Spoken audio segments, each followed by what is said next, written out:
আপু মাটি কি মাটি দিয়ে বানিয়েছেন? আপু আপনি এত সুন্দরভাবে মাটির হাঁড়ি পাতিলগুলো বানিয়েছেন।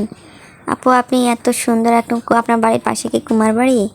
আপু আপনি কীভাবে এত সুন্দরভাবে তৈরি করতে পারেন নিজের হাতে? তো তোমাদের সবার প্রশ্ন নিয়ে আজকে আমি হাজির হয়ে গেলাম। তো এই যে দেখো মাটি বানানো প্রথমে তো মাটি বানিয়েছি, একদম একটা মাটির নিয়ে তারপরে অনেকগুলো পানি নিয়েছি। পানির মধ্যে একদম হাত দিয়ে মিশিয়ে মাটিগুলো সুন্দরভাবে একদম পাতলা মাটির করে নেব, ঢই করে নেব। তারপরে একটা পাতলা কাপড় বা একটা মশারির ন্যাকড়া দিয়ে তারপরে মাটিটা ছেঁকে নিতে হবে। যদি ছেঁকে না তাহলে তুমি যখনই হাঁড়ি পাতিল বানাবে তখন এগুলো ফেটে যাওয়ার সম্ভাবনা থাকবে। তো সেই জন্যই মাটিটা ছেঁকে নিয়েছি। আর দেখো পানিটা কত পাতলা। আর এই পাতলা পানির বালতির মধ্যে এখন আমি একটা পলি ব্যাগ দিয়ে উপরে 3-4 দিন রেখে দেব। 3-4 দিন পরে আমি এসে মাঝে মাঝে এই যে দেখো কতটুকু পানি ছিল, আমি পালাইতে একদম নিচে চলে এসেছে পানিটুকু। তো আজকের এটুকু পানি ফেলাইলে কিন্তু আমার মাটি রেডি। তো যে দেখো মাটি কিন্তু খুবই সুন্দর হয়েছে। আর এটা যদি এঁটেল মাটি হতো তাহলে আরও অনেক ভালো হতো। আমার বাড়ির আশেপাশে কোথাও এঁটেল মাটি নেই।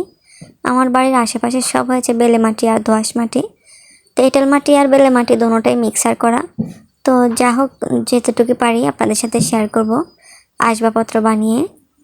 তাই যে দেখো আমি মাটিটা এখন শুকানোর জন্য একটা ঘরের উপরে একটা সুতি কাপড় বিছিয়ে দিয়েছি। রোদে না দিলেও তোমার যে ঘরের মধ্যে যদি একটা সুতির কিছুর মধ্যে রেখে দাও তাহলে মনে করো যে 2-3 দিন লাগবে পানিটা টেনে যেতে। তো পানিটা টেনে গেলে তারপরে এটাকে তোমরা মানে মাসকে মাস রেখে কাজ করতে পারবে। তো দেখো মাটিটা আমি সুন্দরভাবে মেলে নিয়েছি। আর এখানে তো রৌদ্র ছিল, আর উপরেও সুতি কাপড় দিয়েছি, নিচেও সুতি কাপড় দিয়েছি। সেই জন্য মাটিটা অতি তাড়াতাড়ি একদম টেনে গেছে।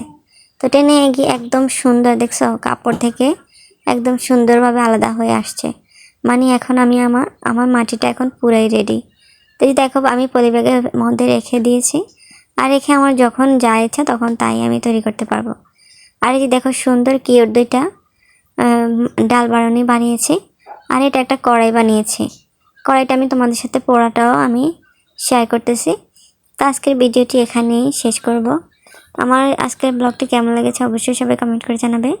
আমার ফেসবুক, ইনস্টাগ্রাম, আমার ইউটিউব মিনি কিচেন চাঁদপুর 02।